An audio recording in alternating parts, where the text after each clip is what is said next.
All right, Joe, let's talk again about fighting sin and training guys in their battle against sin. We are nearing the end of our podcast season here on the rules of war. And I kind of want to present you with a situation that I find myself running into often when I'm talking to guys about fighting sin and in this battle against sin. And it's really a question I get often that maybe you can identify with, that you've heard as well. As guys start to recognize sin in their life, and then they start to fight back and maybe even use some of the rules of war that we've talked about, like having a zero tolerance attitude, being all in, playing good offense, all these things we've talked about. And maybe they start to do it for a few weeks, and they're fighting and they're fighting. And they say, you know what? I feel like I'm fighting against sin, but I don't feel like I'm making any progress here. I don't know that anything's actually happening. And their question is, am I doing this right? Am I really doing this? It feels like I'm not doing something right. So can you identify with that? Have you heard that before from guys as well? Fighting. Yeah. But this sense, am I doing this right? Yeah, I think this is the common experiences. And I think this is why we often feel despair with this fight, because it seems pointless in the sense that if we look at our lives, it's like, I've been a Christian for 8 years and I really don't feel like I've advanced at all, against some of these things I've struggled with. And so I think guys end up feeling like somehow the game is rigged, like God's put us in this impossible position. And we know we can't absolutely give up, but we sort of settle for this position of, well, I'm not going to make progress. I'm just going to try to bunker down and kind of keep the status quo. And that's what we hope for, as Christian men. Yeah, no, it is one of those things. As soon as you maybe recognize sin and say, I want to double down and fight, it seems to be not long until you're like, you know what, this isn't worth it. I just want to give up. I don't feel like I'm actually making any progress at all. So what do guys do then? What's your advice to guys when you're faced with that question? Am I doing this right? Because I feel like I just want to give up. This isn't working. Yeah. And I think here we can go ahead and introduce the rule for this episode. And, really this rule is that if you're going to fight sin, you need absolute trust. Yes. And when I say trust, I'm not talking about trust in yourself, right? That would be the kind of modern self-focus that you get from psychology. We're talking about you need trust in Jesus, and to really recognize that, the same grace that has operated to cleanse you from the guilt of sin, that's the same grace that's going to begin to lead you to overcome the power. And so trusting that, look, he's not just gotten you out of debt. He actually is the one who's more invested in this project of renewing you than even you are yourself. And so you got to trust Jesus. Yeah. Basic probably to hear a great gospel message, but there's truth in that, right? What do we have to rely on in and of ourselves in those moments of despair? Because we've probably all felt that, this despair of, am I ever going to get over this? To remember the one who paid the penalty and who will then give you power. You can trust that there's power that's coming to overcome the sin as well. Let's look at scripture then and look at Romans. And what does it say about fighting in this and trusting in God? Yeah. I think a couple of verses I'd point out to guys from Romans. One, they've probably heard often before from chapter 8, verse 28. And this is, that God works all things together for good for those who love him, for those who are called according to his purpose. Yeah. And what that verse really reminds us of is, God, he is guiding things in our life in a mysterious, marvelous way that we can't always see, but that the one who's begun this salvation, he's the one who's going to finish the product. And so, the step, and we're thinking about how do you get off of the bench of despair and back onto the field. And the first step is just to realize that, okay, the situation you're in, it's not accidental. It's not as if God's lifted his hand, abandoned you, and now you were with Jesus, but now you're all by yourself and surrounded with these enemies. But no, that actually where I am, God's using these circumstances, and he's going to continue to use these to, as Paul says in this chapter as well, to conform us to the image of his son. And so just that reminder that God's working things out according to his purpose, I think is so useful to inspire hope again, which is so vital in this battle against sin. Yeah, I think one helpful thing for guys to do when they feel this despair and is just to go back. A lot of times forgetfulness is one of our biggest enemies in our fight.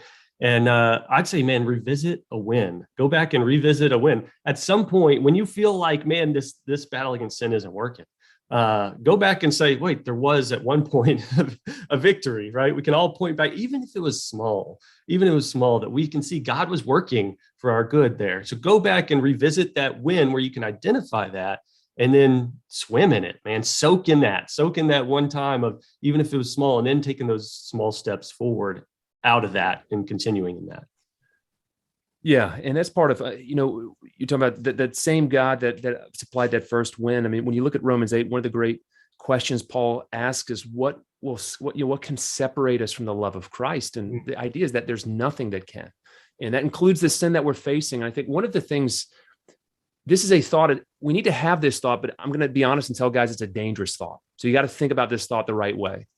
But it'll surprise guys when they hear it. And that is that in his wisdom, God sometimes allows or permits a sin to stay in our life in order to deal with a different sin that is actually a bigger problem. It may not be what we think is the main problem, but it's a bigger problem than the one that we're focused on.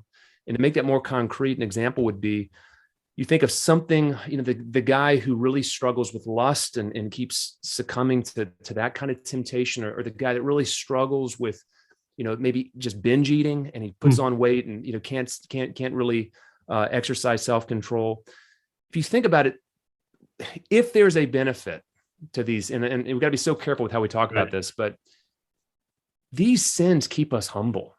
And when we confront something that we know that we can't defeat on our own, it produces humility. And the biggest sin, the sin that's so hard to get out of the human heart, is pride. And so, sometimes in his providence and in his wisdom, God lets us continually fall on our face, because what he's teaching us is that that's the right posture.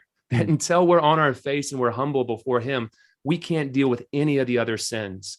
And so that's not a reason to be complacent about sin. Don't think, okay, I can just continue to sin because maybe God is using this. But it is a reason, again, if we're talking about getting away from despair, to realize, don't think God's given up on you. He might be dealing with something much bigger that you on your own wouldn't even think to deal with. And so, look around. What is God teaching you? Is he humbling you? If so, how from that position of humility do you really cry out for mercy? So what I hear you describing is that maybe one sin then reveals another sin, which then maybe even reveals even more and even more. This does seem like a all-encompassing thing where, I don't know, have you noticed in your own life, as you grow in holiness, that you're noticing and becoming more aware of more and more sin, having that the battle doesn't necessarily end, but it's still growing. Yeah. And this is where we've got to be so careful. Part of this trusting in Jesus is not trusting in ourselves, not trusting in our own eyesight. Because one of the paradoxes of just the Christian life is that actually, as we mature, we grow in our appreciation of the holiness of God. Now, the recoil effect of that is, as God gets bigger, we get more aware of our sinfulness.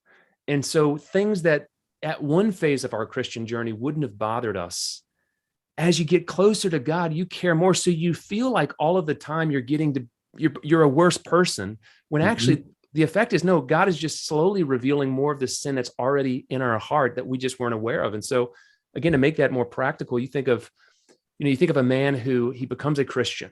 His life's filled with all kinds of terrible pornography and sexual behavior and, just lustful thoughts and on and on and on. And, initially he's convicted by the really bad stuff. If he stumbles into porn, okay, I feel guilty for that.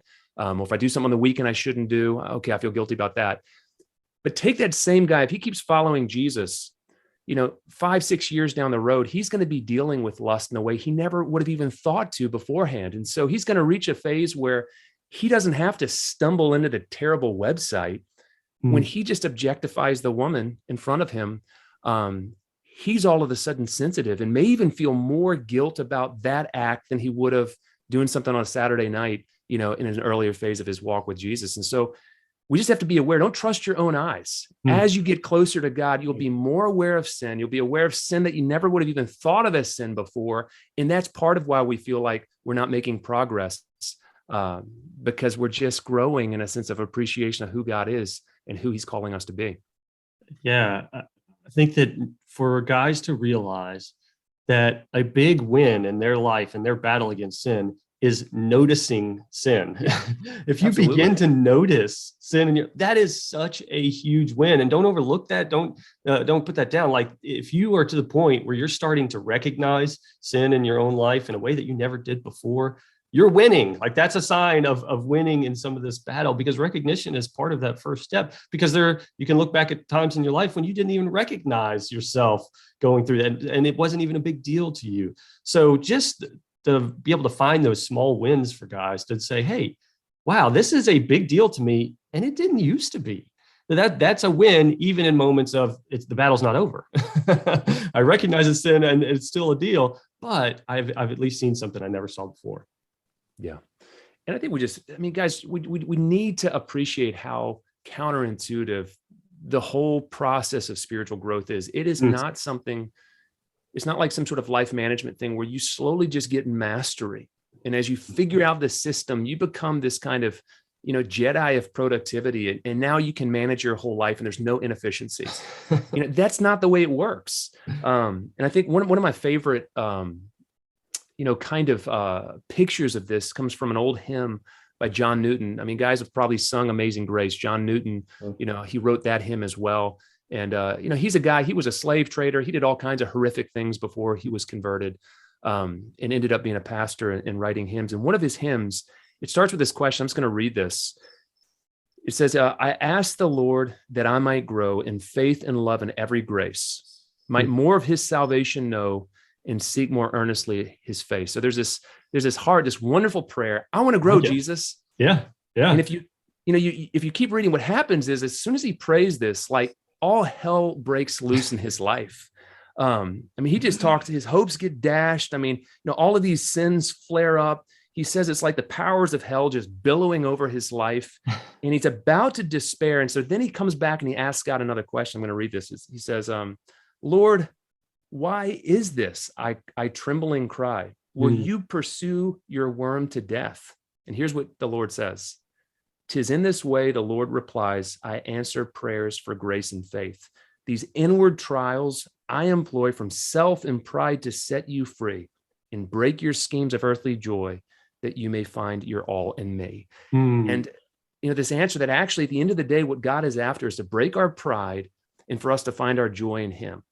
And the route to those goods, it's not this self-mastery. It's just recognizing our dependence upon him, our frailty, but the goodness of his grace and his willingness to love us. And so, guys, just don't be surprised if you feel like you're constantly asking for a medic. As long as the medic's name is Jesus, that's going to produce good things for you. Yeah. Yeah. It is kind of like, we've got to remember that while we're talking about trust and trusting in God, we're talking about trust in the trenches, right? This is not trust in peacetime and we have some treaty. Like this is trust in the trenches. It looks, you may be feeling like you're calling for a medic all the time, but it's going to feel like, I think sometimes, guys, we can have victory without feeling like we're victorious, right? I know I can say that for myself, that there's times in my life where I've had victory over sin by the grace of God, but I don't feel victorious. And this is sometimes where it's helpful to talk about this with friends, because I often find myself saying to some of my friends, I wish you could see what I see. When I look at your life and when I look at the progress of what God is doing in your life, I wish you could see what I see, because the story you're telling me about your defeat and your despair, man, I don't see that when I look at your life. Like I see God has really brought you a long way. Yeah. And I think it's helpful for guys if you imagine that trenches scene, imagine it's World War II, it's something like the Battle of the Bulge. It's freezing outside and you're in a foxhole and, you can hear the Nazi tanks, plowing through the trees, from your position, you're going to look like you're just fighting for your life. Yeah. But what you can't see is from a different position, actually, the Allies are winning the battle. They're going to win. They're going to win the war. And Mhm. so we can't trust our own eyes. We got to, what does Jesus see from heaven? That, Mm. what victory can he, and what is he doing that you don't even realize he's doing with you? And this is where there's a moment where we just need to say, hey, look, I can't judge my own heart very well. So like you said, I'll talk to my friends. I'm going to stay in and I'm going to fight this sin, but I'm going to ultimately trust that Jesus alone sees what's happening and he's going to win this war. Yes. Yeah. And remembering that this battle it's long. It's long and winding, right? The path of obedience is long and winding, right? This is we've got to be able to have that expectation up on the forefront of us. So not to give up during discouragement.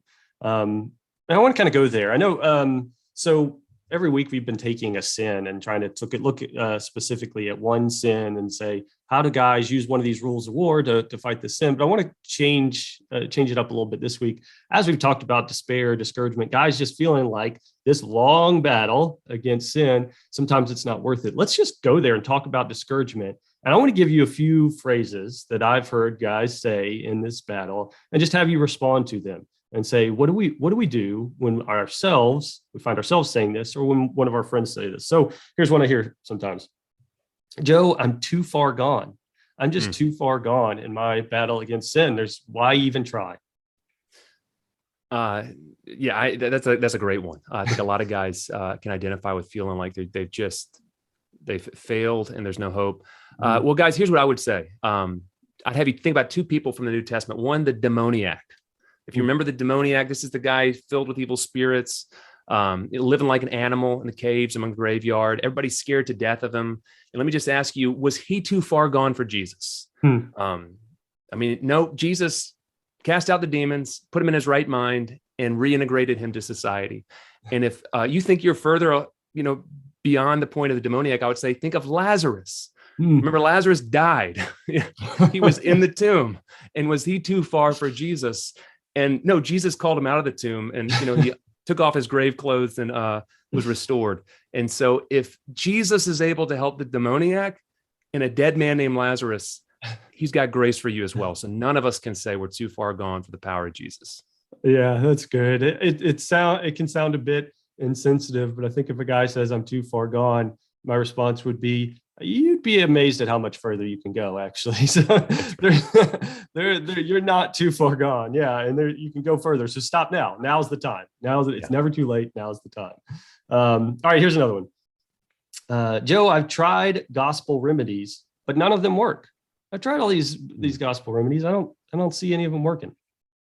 Yeah. I can think of a conversation recently with somebody, more or less saying this, that, I've tried it and just the gospel doesn't work.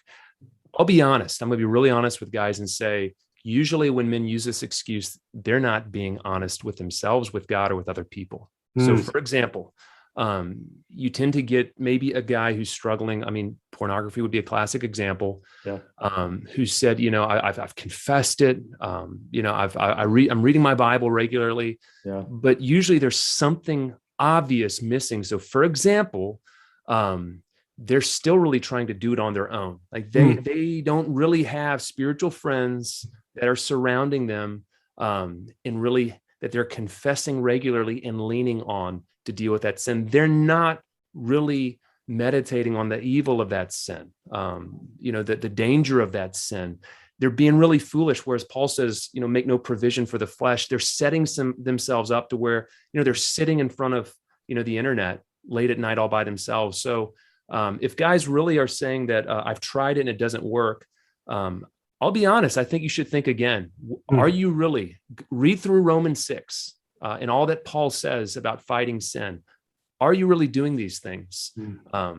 Because I think there is power in the remedies and in the kind of advice we get in the New Testament. Most guys just don't put much of it to practice.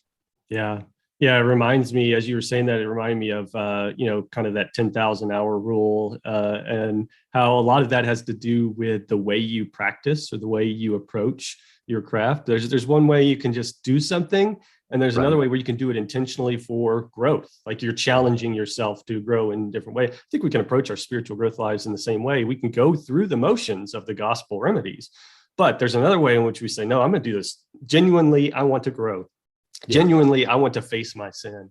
And so, yeah, I think that's part of it. The other part I would say to guys who say, I've tried, but it doesn't work. For how long? Like how long? 20 years? You tried for 20 years? I mean, at some point we got to say, look, this is a long road, right? Like, okay, you tried for a week. Congratulations. You got a lot longer to go. So yeah, it's going to take a little while, and you got to have that intentional practice time. All right, let's do one more. Here's one I hear. Joe, obedience is impossible. I mean, why even try? Like, to have complete obedience, it's impossible. Why even try? Yeah, well, I mean, I think God says more than once that, with what man is impossible is possible with God. This is where the Holy Spirit makes all the difference in the world. If we were called just based in and of ourselves, on our own strength, on our own wisdom, to put sin to death, it would be impossible. It's a greater enemy than we have strength to defeat on our own. But we're not on our own, and this is so much of Romans 8 in particular. If you pay attention to what Paul says, he says, if you live according to the flesh, you will die. But if by the Spirit you put to death the deeds of the body, you will live. Yeah. By the Spirit is the key phrase there. Yes. That the Spirit of God is what makes growth possible. And so if the same Spirit that resurrected Jesus from the dead indwells us, then we can never say that spiritual growth of any kind is impossible. Like you said before, it may take time. It may be difficult. God may be working out other things that are unexpected in our lives. But if the Spirit of God that brought creation into being is in us, then we've got every reason to hope, regardless of what we're asked to do. Yes. Yeah. I find having to tell myself in these moments when I feel like obedience to God is impossible, to remind myself that, you know what? I don't find obedience to the flesh impossible. So obedience, I'm pretty good at obedience, actually. The key distinction that I think you made there is, with man, this is impossible. With God, all things are possible. To see, hey, if I'm going to have obedience to God, this is, by the Spirit. And obedience is possible and called for. This is what we're aiming for. Right. So there's probably a lot more lies that we could go with. These are just lies that feed discouragement. I guess where I'd point, guys, is instead of us continually going over them, if you get a copy of Joe's books, Surviving the Trenches, there's a lot of lies that feed sin listed in here that Joe goes through and just like we've talked about just in these past few minutes, addresses them, because we don't want to feel alone, left like there's no answers to this, and just to let these lies feed on themselves. So guys, if you're looking for a resource, if some of this rang true with you, I'd say go out, get that book. You can go to survivingthetrenches.men, and you'll see more resources there for helping you in your battle against sin.